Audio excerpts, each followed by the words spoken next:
उसमें क्या है, जेडीयू देखो ऐसा अब तो ये भारत देश की जनता इतनी जागरूक हो गई है कि एमपी के इलेक्शन में अलग वोट देते हैं। जैसे आप दिल्ली का आप वो देख लो, दिल्ली में 62 सीटें आम आदमी पार्टी की हैं, लेकिन सातों के साथ बीजेपी की हैं। सर बात पता है क्या, 24 में तो देखो मैं तो नहीं कह सकता कि क्लियरली बीजेपी जीत रही है, ठीक है। उसके पीछे एक लॉजिक पता क्या है, जो मेरी सोच है और जो मैं देखता हूँ, अपोजिशन एकजुट हो रहा है। अगर अपोजिशन एकजुट हो गया तो मैं तो नहीं मानता कि जीत सकते हैं। उसने अलाव देगा तो वो सबको भगा देगा, उसने ही बोला है मोदी ने, इनको सबको भगाओ, गरीबों को हटाओ। सर बात पता है क्या, 24 में तो देखो मैं तो नहीं कह सकता कि क्लियरली बीजेपी जीत रही है, ठीक है।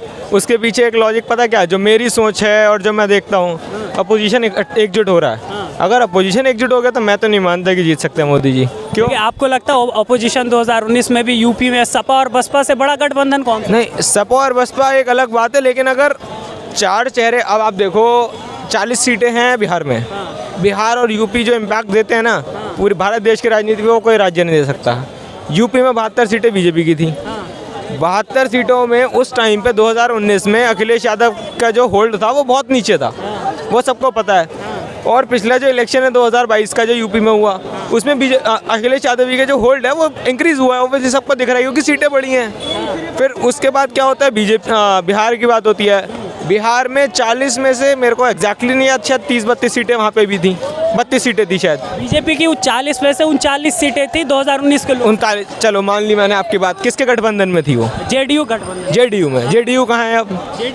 चलिए जेडीयू आप कह रहे हैं अलग है महागठबंधन से, ये बीजेपी से, पर 2014 की बात करें वहाँ भी जेडीयू अलग लड़ा था, पर फिर भी बीजेपी 31 सीट। सर नहीं, उसमें क्या है, जेडीयू देखो ऐसा अब तो ये भारत देश की जनता इतनी जागरूक हो गई है कि एमपी के इलेक्शन में अलग वोट देते हैं। जैसे आप दिल्ली का आप वो देख लो, दिल्ली में 62 सीटें आम आदमी पार्टी की हैं, लेकिन सातों के साथ बीजेपी की हैं, तो वो चीज़ें इम्पैक्ट होती हैं, अलग डिफरेंस आता है। लेकिन बीजेपी का सिर्फ एक मुद्दा है, बीजेपी सिर्फ नरेंद्र मोदी के नाम पे इलेक्शन। आज भी बता रहा हूँ मैं आपको, चांदी चौक में डेली के 13 से 14 लाख फुटफॉल है। उन 14 लाख में से अगर 14 आदमी मेरे को दिल्ली के 7 सांसदों का नाम बता दें तो बहुत बड़ी बात है। 14 लाख में से 14 आदमी नहीं बता सकते 7 सांसदों का नाम। आपको नहीं लगता बीजेपी ने काम करा है? उपलब्धियां जब पूछी जाती है तो रोड दिखाती है, इंफ्रास्ट्रक्चर दिखाती है, राम मंदिर बताती है कि भैया हमने राम मंदिर बना दिया। मंदिर के नाम पे जो राजनीति करता है उससे बड़ा तो मैं पागल किसी को कहता ही नहीं। अच्छा, कोई भगवान के नाम पे राजनीति। एक गाना फेमस हुआ, आपने देखा होगा, जो राम को लाए हैं हम उनको लाएंगे। राम को लाने वाले इनकी औकात है कोई जो राम को लाएंगे? ये क्या समझाना चाह रहे हैं जनता के दिमाग में, क्या जहर घोल रहे हैं? राम को ला सकते हैं ये?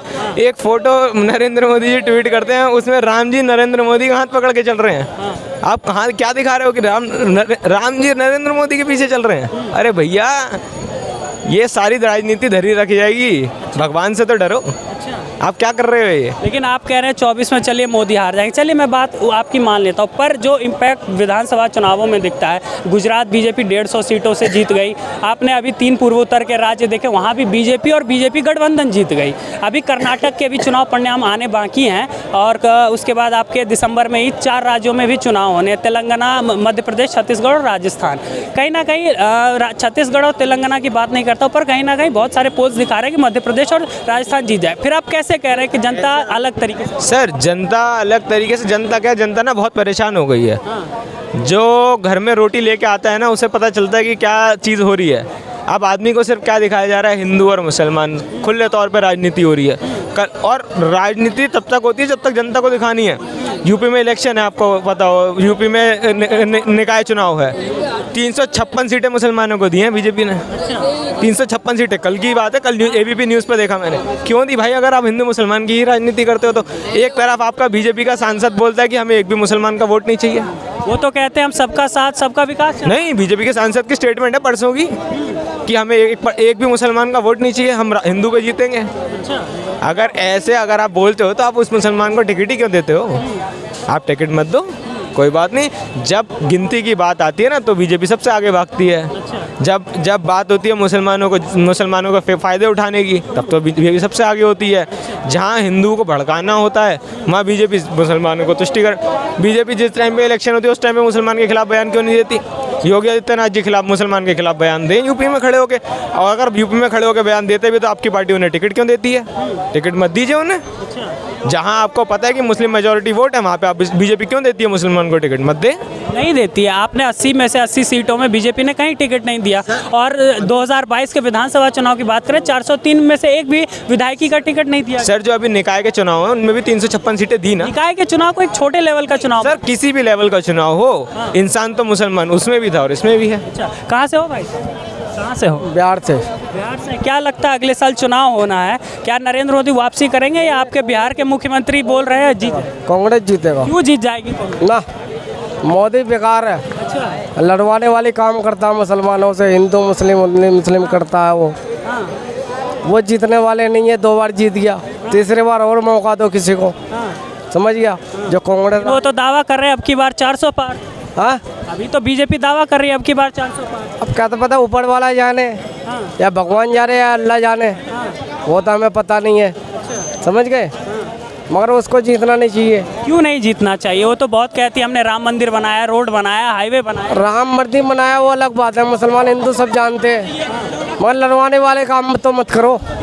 लड़वाने वाले काम करते हैं। वो कहते हैं कि हमने रोड बनाया तो रोड पे तो हर कोई चलता है, चाहे वो किसी भी धर्म का हो। वो कहते हैं हमने सबसे माने ऊपर वाले की देन से, मैं अल्लाह को मानता हूँ, जब मेरे कांग्रेस जीते बस। अच्छा। कांग्रेस कोई जीतना देखना चाहता है। बस कांग्रेस क्या कर दिया बीजेपी ने, कांग्रेस ने आपके लिए क्या कर दिया? हमारे लिए, हमारे को फुटबॉल में सोते हैं, हमारे को भगा रहे। क्या? हम यहाँ सोते हैं, हमारे को भगा रहे। रेन बसें तुड़वा दिया। तो एमसीडी भगा रही है ना, तो फिर वो तो आम आदमी पार्टी हो। रेन बसें ने तुड़वा दिया। आम सिटी थोड़े भगवा रहे हैं, वही करवा रहे हैं सब। एमसीडी में तो आम आदमी पार्टी है, उसके अधिकार क्षेत्र में। उसने अलाव देगा तो वो सबको भगा देगा। उसने ही बोला है मोदी ने, इनको सबको भगाओ, गरीबों को हटाओ। हाँ, गरीबों को ही भगा। क्या कहेंगे? ये कह रहे हैं कि गरीबों को जो है गरीबी नहीं हटा रही, गरीबों को ही हटा रही। हाँ हाँ, कोई इसमें दो राय तो है ही नहीं। भुखमरी से मारने वाली बात कर दी है भाजपा ने। आटा तेल का भाव देखो ना, जो खरीद के लाता है उसे पता चलता है आटा तेल का क्या भाव जा रहा है। जो 60 रुपये 70 रुपये तेल था वो आज 200 रुपये पहुंचा हुआ है। जो आटा 12 रुपये था वो 40 रुपये हुआ। कहते समय के साथ महंगाई बढ़ती है लोगों का, वो भी तो बड़ा कमाई। समय के कमाई कहाँ बढ़ी? कमाई इतनी कमाई बढ़ी